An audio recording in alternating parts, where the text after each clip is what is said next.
In this video, I am going to explain anatomy of large intestine and relationship with core muscles. You see large intestine here. This is literally large intestine and it's very wide organ. Because it spreads to various parts of abdomen, it has so many relationship with core muscle. Let me give you a quick anatomy of large intestine. Let's get started from here. This part. This is cecum. Cecum. Imagine small intestine kind of joins to large intestine. Cecum is about here. Okay? This is cecum. If you go up, this part of large intestine is going up. Thus, this is ascending colon. Ascending colon. Then, this part goes up. Then this part goes kind of horizontally. This is transverse colon. Transverse colon. Now let's look at this part. This part of large intestine goes down. This is descending colon. Descending colon. Then now left part. This is left part. This part kind of curves around pelvis, inside part of pelvis. This large intestine, this part of large intestine shapes like S shape. That is why this is sigmoid colon. Well, this is not S shape. It's like shaped like sigma. That is why this is sigmoid colon. Sigmoid colon. Then it becomes rectum. Then rectum becomes anus and it's outside. Cecum, ascending colon, transverse colon, descending colon, sigmoid colon, and rectum. This is basic anatomy of large intestine. So let's look at what kind of relationship with muscles is there. Alright, you already see muscles behind to large intestine. Let's start from this one. This is famous core muscle. This is psoas. Psoas. And let's look at this one. This is iliacus. Iliacus. This is right side. Right side psoas and right side iliacus. For right side of iliacus and psoas, cecum and ascending colon have relationship.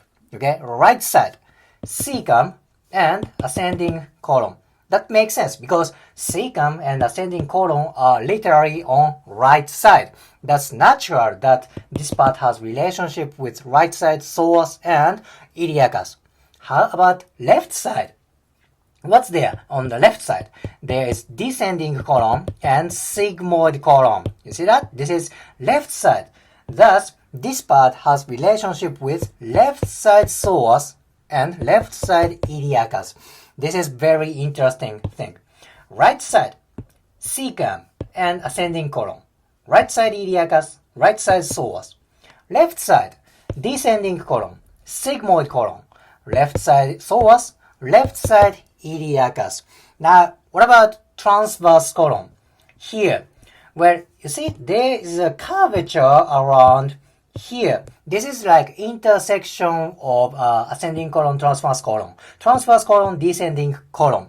There is connection with diaphragm at this curvature, where this part is called flexure. Flexure of colon. Flexure means like a flexed position. This part, flexure, has relationship with diaphragm.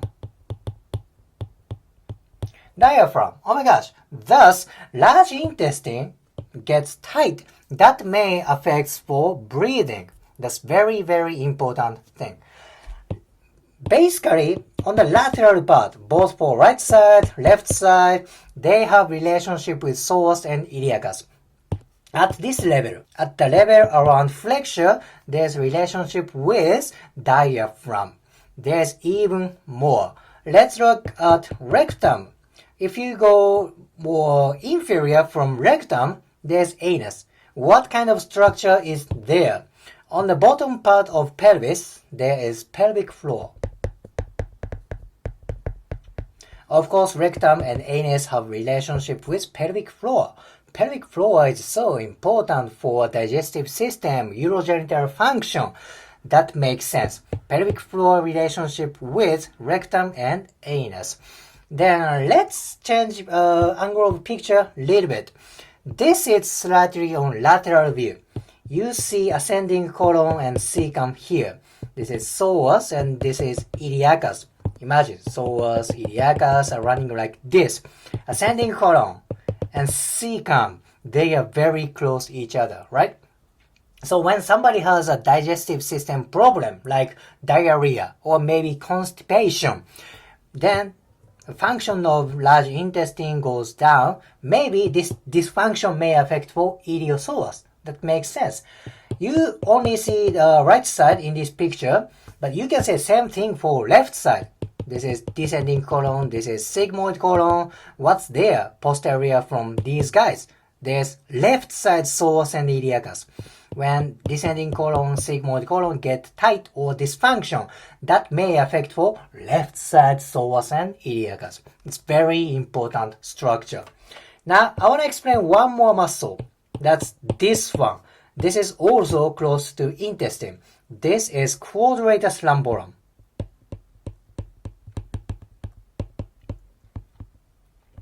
Quadratus lumborum and psoas are very close. Thus, large intestine and quadratus lumborum are also close each other.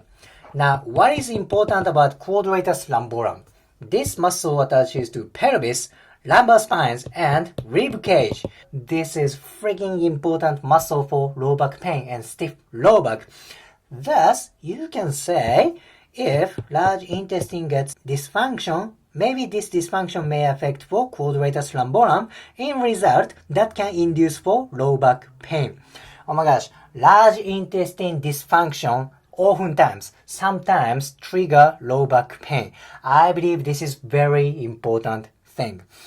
So in today's video, I explained basic anatomy of large intestine. And on second part, I explained relationship with muscles, particularly core muscles. If you liked today's video, please hit the like button, comment and subscribe. See you next video.